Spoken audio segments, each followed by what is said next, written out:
भारतीय मुगल कालीन इतिहास में 30 अगस्त 1659 को ही मुगल शासक शाहजहां के बेटे दारा शिकोह की उसके ही भाई ने हत्या करवा दी थी। सल्तनत पर कब्जे की खूनी जंग की ये रोमांचक कहानी है। मुगल शासक शाहजहां के 4 बेटे थे, उनमें दारा शिकोह उन्हें सबसे प्रिय था। वो बाकी बेटे से उसे ज्यादा प्यार और तवज्जो देते थे। इसी ने भाई भाई के बीच नफरत के बीज बोए। बाद में सल्तनत पर कब्जे की जंग ने इसे और बढ़ा दिया। औरंगजेब ने सत्ता के लिए पहले अपने ही भाई से युद्ध लड़ा, दारा शिकोह को परास्त कर उसे बंदी बनाया और एक दिन अपने ही गुलाम से उसकी हत्या करवा दी। दारा शिकोह विद्वान था। वो भारतीय उपनिषद और भारतीय दर्शन की अच्छी जानकारी रखता था। इतिहासकार बताते हैं कि वो विनम्र और उदार हृदय का था, लेकिन ज्ञान के घमंड में वो अपने अलावा बाकी सबको मूर्ख समझता था। वो लोगों की सलाह पर गौर नहीं देता था। उसके अपने सुरक्षा कर्मी ही उसे सही सूचना देने में घबराते थे। उसका अपना ही भाई औरंगजेब उसके खिलाफ साजिश रच रहा था और उसे इसकी भनक तक नहीं थी। शाहजहां अपने चारों बेटे दारा शिकोह, शाह शुजा, औरंगजेब और मुराद बख्श के आपस में टकराव से परेशान थे। बेटों के झगड़ों से परेशान शाहजहां ने चारों को 4 सूबे सौंप दिए। दारा शिकोह को काबुल और मुल्तान, शुजा को बंगाल,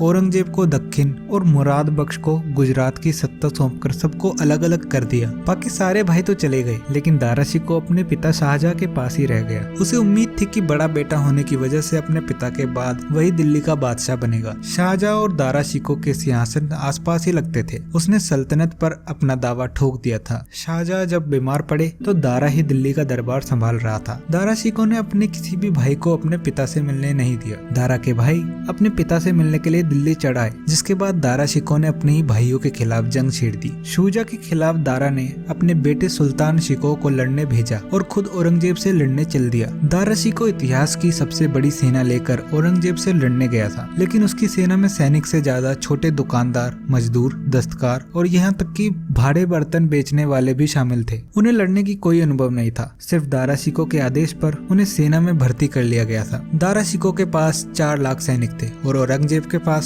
सिर्फ 40,000। दारा अपनी गलतियों और घमंड की वजह से जीती हुई जंग हार गया। दारा को हारने में उसके अपने ही विश्वास पात्र का हाथ था। दारा शिकोह ने कभी उसे बुरी तरह से अपमानित किया था। उसने दारा से जंग के मैदान में बदला चुकाया। इतिहासकार बताते हैं कि दारा हाथी पर था और वो जंग जीत चुका था। औरंगजेब के पास गिनती के सैनिक रह गए थे। उसी वक्त उसके एक विश्वास पात्र खलीलुल्लाह ने कहा, हजरत सलामत, आपको जीत मुबारक। अब आप हाथी से उतरकर घोड़े पर बैठिए। पता नहीं कब कोई तीर आपको आकर लग जाए। अगर ऐसा हो गया तो हम कहीं के नहीं रहेंगे। दारा शिकोह बिना सोच विचार किए हाथी से उतरकर घोड़े पर सवार हो गया। उधर जैसे ही दारा हाथी से उतरा, उसके सैनिकों के बीच दारा के मरने की अफवाह फैल गई। औरंगजेब ने इसका फायदा उठाया। दारा के सैनिक उसका साथ छोड़कर भाग गए और औरंगजेब और मुराद की मुट्ठी भर सेना ने जंग जीत लिया। जंग हारने के बाद दारा शिकोह यहाँ वहाँ भटकता रहा। कभी वो मुल्तान तो कभी थट्टा और कभी अजमेर भागा। आखिरकार औरंगजेब के एक सैनिक के हाथों वो पकड़ा गया। दिल्ली में उसे बुरी तरह से अपमानित किया गया। उसे बीमार और गंदे हाथी पर घुमाया गया। दारा शिकोह को भीख मंगो जैसे कपड़े पहनाए गए थे।